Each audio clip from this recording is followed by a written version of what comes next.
Hi, we are outside. We just took a walk and had a little drink. And yeah, we're going to answer some of the questions that you guys asked us. I wanted to do a Q&A because sometimes people leave questions under our videos, but I don't feel like those questions are big enough to make like a whole video out of them. So I just asked what you guys wanted to know. And a few of you asked some pretty good questions, I think. So we're going to answer those now.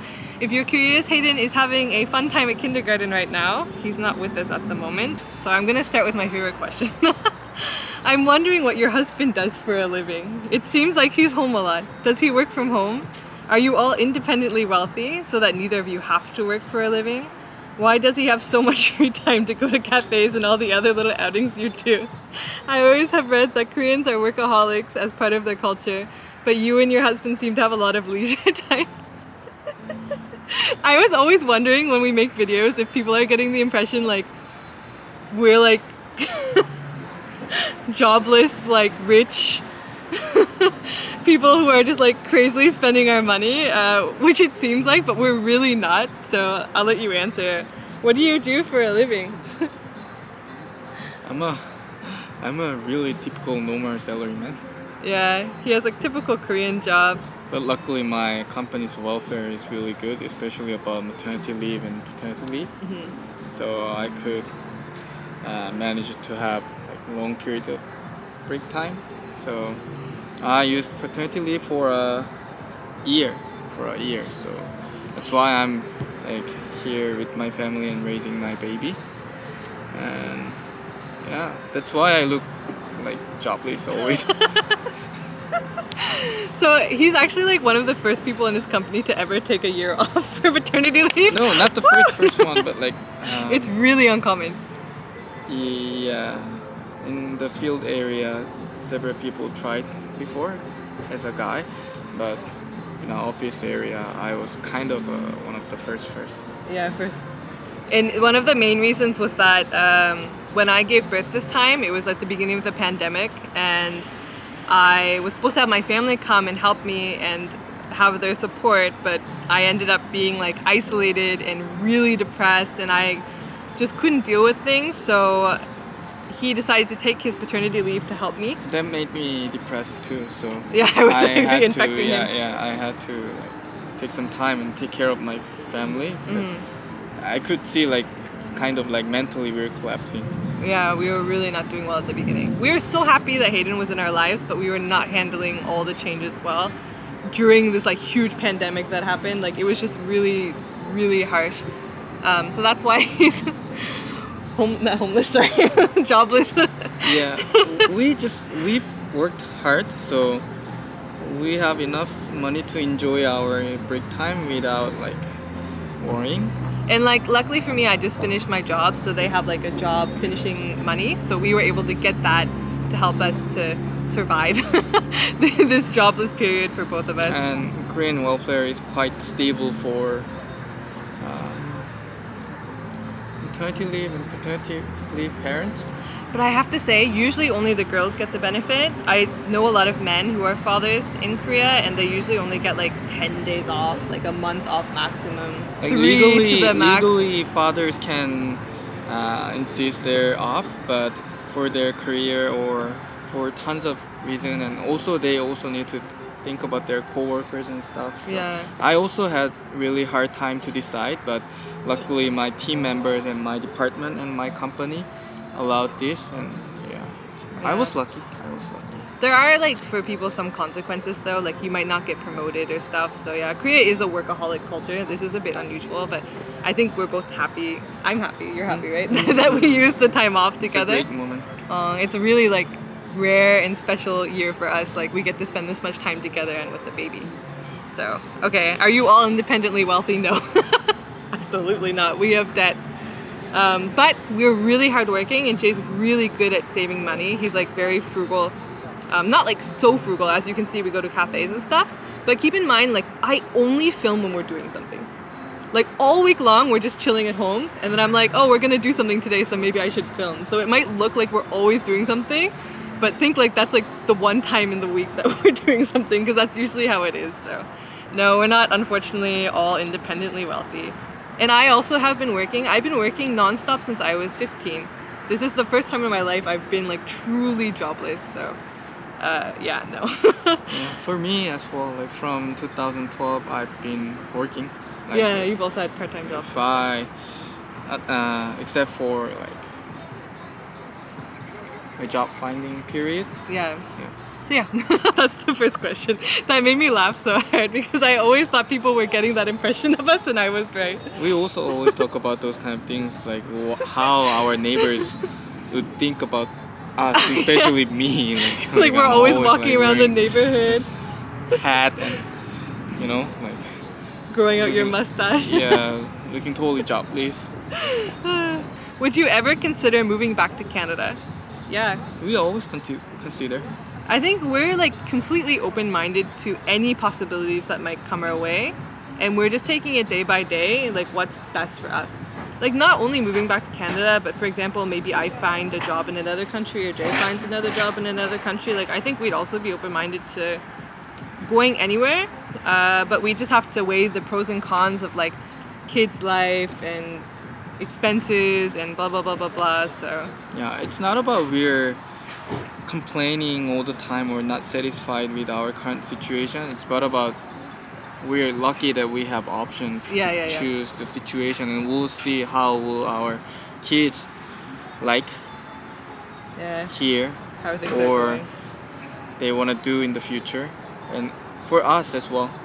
So always like for our family's happiness and like health, we're gonna keep thinking. So we always open the options. I think there's a high chance that around junior high age, which is really far away, I might seriously consider those things because I don't know if the Korean public school system will change, but from junior high and high school, it gets very competitive in Korea. Like it's very test scorey and like getting into this school or this school or this school, which I personally don't like.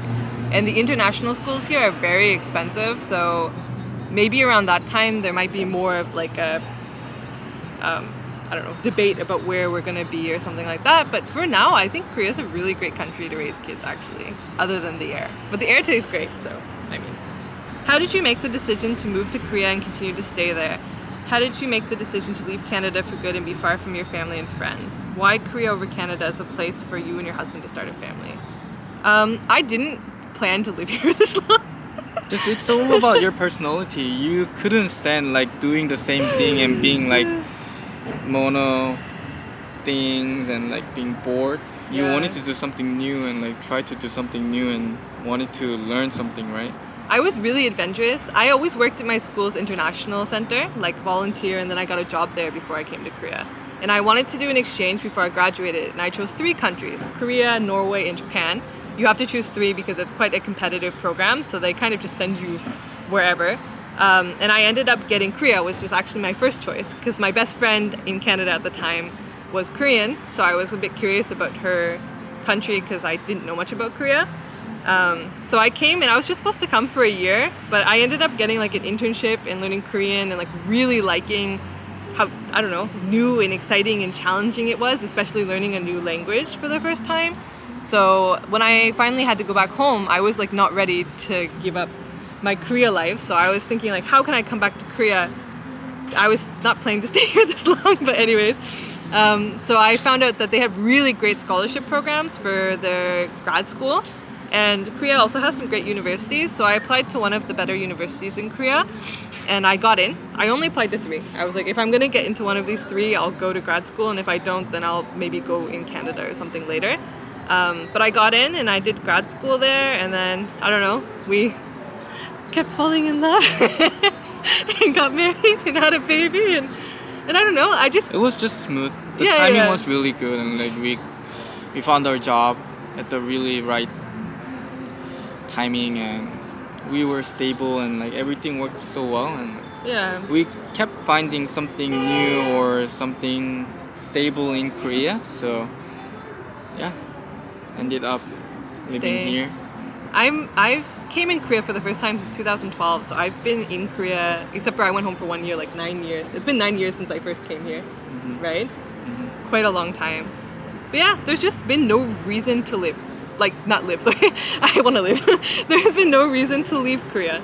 it's been good to us. We've just like everything's worked out, and so far so good. And if things change, we'll consider more options in the future. So, what kind of culture shock did you experience when you first arrived, and how did you deal with that? I'm moving to Korea in a few weeks and curious to hear people's stories. And what have been some of the biggest challenges and joys of being a multicultural family? Oh my god, I'm so excited for you to come to Korea. Where are you gonna be in Korea? Because that makes a huge difference. When I first came to Korea, I was put in Daegu. Not placed in Daegu, but that's the place I went to. I went to exchange in Daegu, Gyeongbok National University, Gyeongbok Daeakgyo. Yeah, KNU.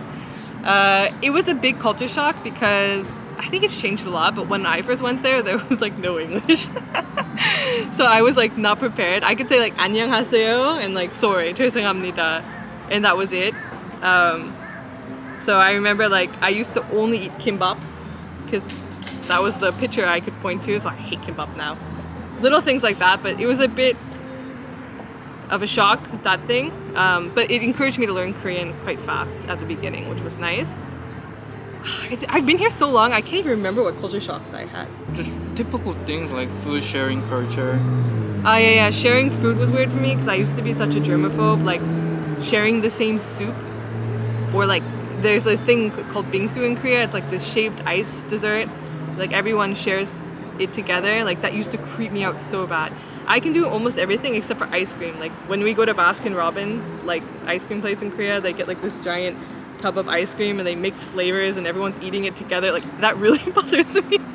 But everything else I've kind of gotten used to. Or what about like something like not shock in a bad way, but like everything's super fast and like delivery is available for everywhere. Transportation is really convenient. Like every 2-3 minutes, like I was complaining like if bus is not coming or the metro is not coming within like 2 minutes, I'm like upset that you couldn't understand that, right? Oh yeah. Everything, it is really convenient. Transportation and everything really.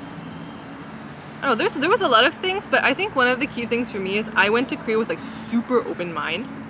Like I didn't have any like pre-made expectations of Korea, so I was able to like adapt as things were happening. Just be open-minded and like see how things go case by case, and yeah. But I don't know, I had a pretty good time. There was nothing too crazy. Drinking's crazy. If you like drinking, you'll like Korea. If you don't like drinking, it might be a bit hard. 24/7. Drinking, like I was such a party animal my first year because everyone was like just drinking like crazy all the time. I was so shocked when I went to Canada. Like even downtown, they closed down. I mean, like yeah, they closed their shop at like 1-2 a.m. Responsible. How can we hang out then?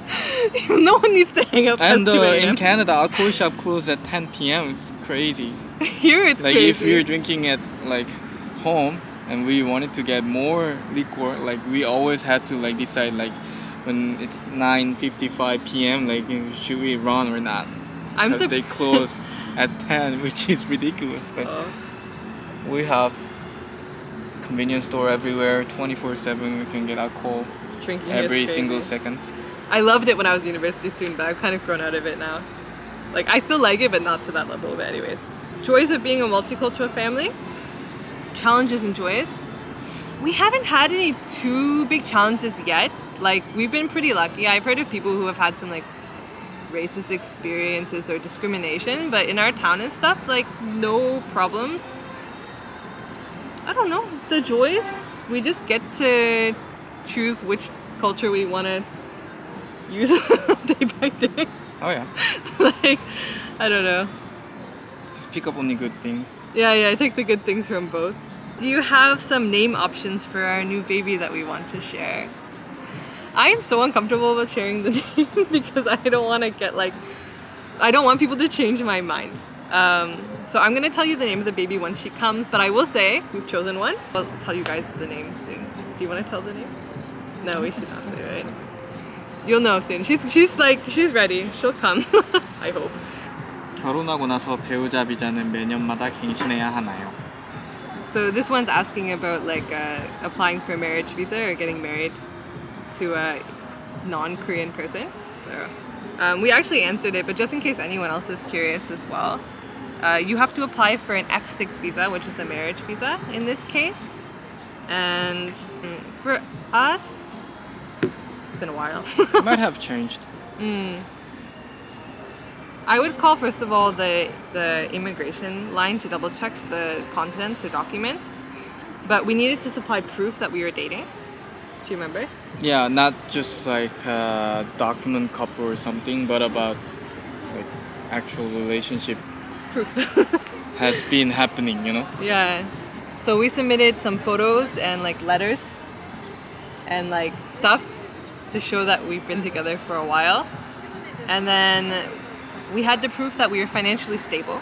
Job or income. Yeah, I don't Or remember property?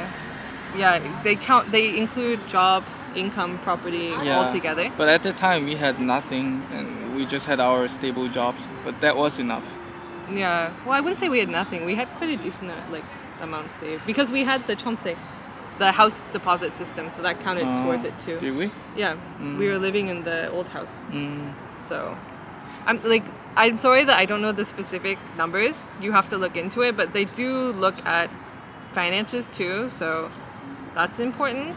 And then what else did we need? My birth certificate, like stuff like this. Yeah, every basic essential things, but the most important things are like we have to prove that we actually are in a relationship together and we are planning to live a stable life in Korea. We have to prove that. So it's kind of like we are not like using this marriage for any other purpose. Yeah, like we're not using we each have other. our relationship. We're gonna live here. That's why we needed visa. So I think when we were applying for your visa, that was the main thing they wanna check. Yeah, there was a lot of stuff to prepare, but I feel like it wasn't that hard. Like, it wasn't that intense. It's just a lot of like making sure you have everything. I had to go to the embassy once and get a document, but that also wasn't that hard. And the renewing is really easy. Oh yeah, Yeah, so no more for lines. her first year and the second year, she only got a year, so it was like a yearly thing. But this time, recently you did in 2019, Right. and yours expiring in 2022. Yeah, I got So 3 you got years. 3 years. I don't know, it's about the baby or it's about the marriage or something. But yeah, we got married before. I've you heard got 3 years, but it's kind of like a lottery. Like, it depends on who's working.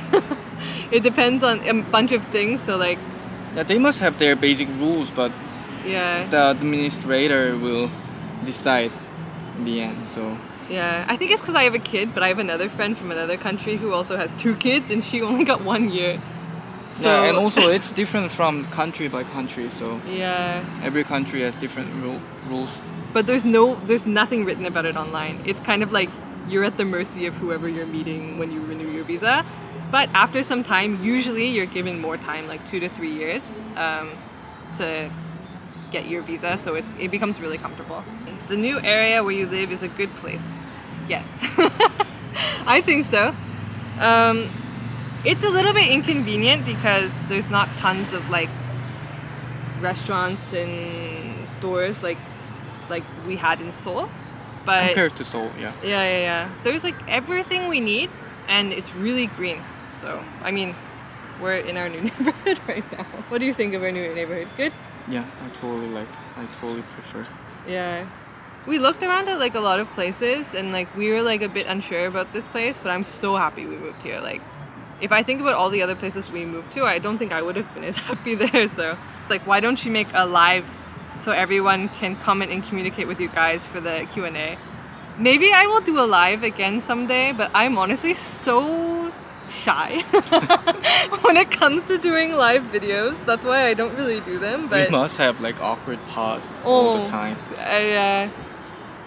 Maybe someday, if people are like really interested in that type of thing, we'll do it. But I don't know. Not today.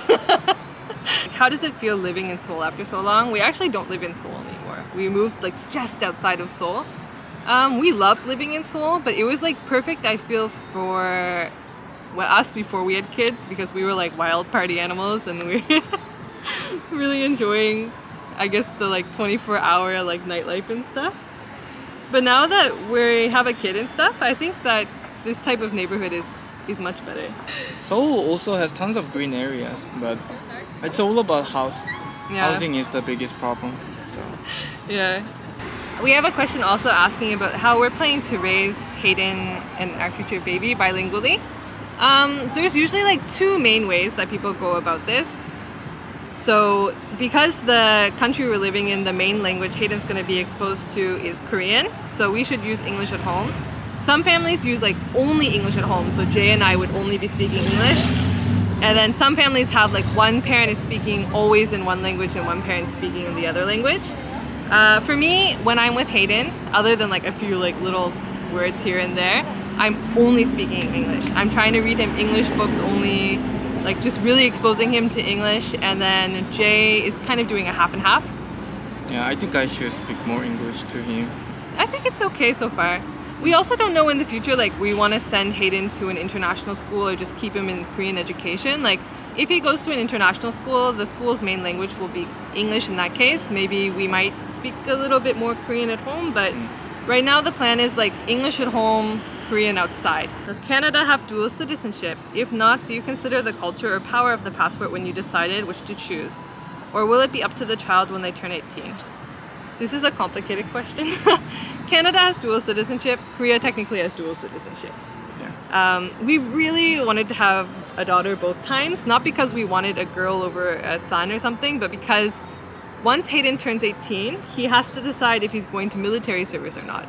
Because in Korea, they have mandatory military service for men. I don't know what it will be like in the future. Maybe it will also be for girls, or maybe it will be lessened or something. But he has to think about his citizenship then. Yeah, so as I know, he can have dual citizenship, but he has to give up on one of the privileges. Ah, So he can have both, but he cannot like use the citizens benefit both. oh really? I don't know. I need to check the details, but he can have dual citizenship as long as he finishes military service. So personally, I want him to do his military service because it's a good experience because I've done. It's good. Are you sure you don't want to just like secondhand revenge? You're struggling on him or No, something? it's nice. It's a great experience, and it became so much better, and it's becoming better and better. So it's a good experience, but it's such a precious 2 years of time. So it's totally up to him. Yeah. He's gonna choose. He's gonna do or not. But yeah, we have dual citizenship, but the conditions are quite complicated. And even though we have dual citizenship, we have to do some sort of what's that testimony, Like I declare that I Yeah. will serve Korea or something like this. I don't know. yeah. So We haven't looked into Hayden's case too detailedly yet because that's not going to be a problem until he's 18. But our plan is to just let him choose. yeah. So for now, Hayden for sure has his Korean citizenship right And after he was Canadian. born. Yeah. And for Hayden's Canadian citizenship, we applied like last year, but because of COVID, it's been delayed. It will come soon. Yeah, Yeah. but he will get both soon. Yeah. So, yeah, up to him. If he wants to be Canadian, he doesn't have to do military service, but he has to give up his Korean citizenship. So, I think we just gonna have to tell him like the pros and cons and like just let him know everything, and Yeah. it's up to him. But luckily for our second child, if she wants, she can have both, unless things change. But yeah, she doesn't have to worry about the military service thing. So yeah, those are the questions we got. If you have anything else you're curious about, you can just leave a comment and we'll answer it there.